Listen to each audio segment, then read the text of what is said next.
Behind me at 1393 West Lake Street is a 4-story Queen Anne style building that was built in the 1890s. For the past 27 years, it has housed a family-run Italian restaurant on the first and second floor called La Luce. And in 2016, that restaurant closed down and the building was scheduled to be demolished. Well, it's still here, so what happened?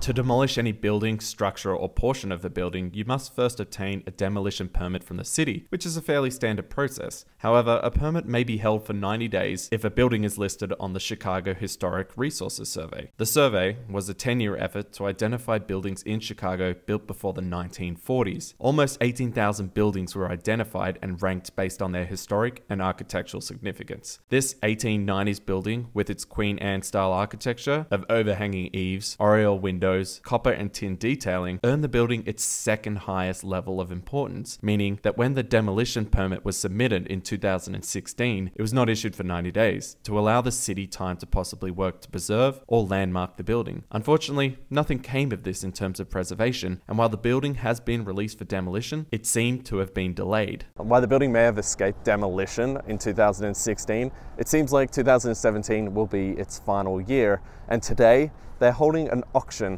where they sell off all different parts and structural features while they try and make a few more dollars on the assets that the building has left. While this building doesn't have a particularly notable Chicago history, there are stories surrounding it. Originally, it was a saloon owned by Fred Jacobs until he had his license revoked by Mayor Thompson because he was found operating on a Sunday. How times have changed. Also, on the 4th level was Michael Jordan's office, and La Luce was in operation for 27 years, so people have tons of stories of coming here and visiting and eating at this restaurant. I even spoke to a couple today who had been proposed to there and came to buy some memorabilia to remember that moment.